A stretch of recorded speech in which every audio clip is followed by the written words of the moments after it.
Për 3 ditë, Gjakova synon të frymoj edhe me festën e librit.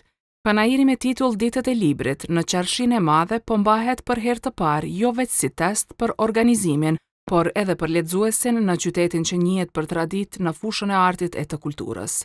Titujt e tyre i shpalosin 4 shtëpi botuese nga 6 sa do të merrnin pjesë. 2 prej tyre, Toena dhe Koliqi, janë tërhequr pasi kanë arritur në hapësirat që u ishin caktuar për të ekspozuar librat. Ndryshe nga panajiret tradicionale, në atë në Gjakov, shtëpive botuese u është caktuar nga një kafene për të ndarë ofertat e tyre me lexuesit. Jeta Gërçari, koordinatore e festivalit të Ditët e Nëntorit, në kuadër të së cilës organizohet panajiri Ditët e Librit, ka thënë se kjo ngjarje i përket një koncepti më ndryshe. Është një koncept më ndryshe se sa që kemi mësuar me IPO panajirit e librave, ku çdo lokal është ndruar në shtëpi botuese nga Kosova dhe Shqipëria.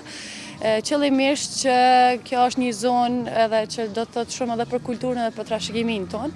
Andaj ne sot i kemi mirëpritur shtëpi botuese, të cilat janë të hapura për audiencën për gjatë 3 ditëve, nga sot deri me datën 29.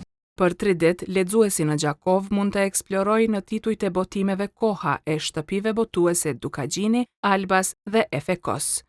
Edhe në këtë panajër, botimet Koha vjen me ofertë speciale për lexuesin.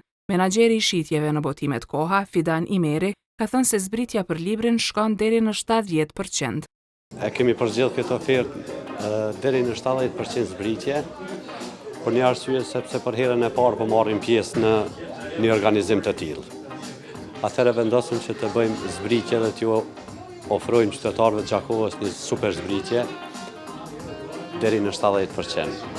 Përndryshe, shtëpia botuese Koha në këtë organizim po merr pjesë me rreth 120 tituj të saj. Gjakova kishte një panajir libri mbi një dekadë më parë. Në kuadër të panajirit Ditët e Librit parashihen edhe takime me autor, përderisa synon të shndrohet në ngjarje të përveçme.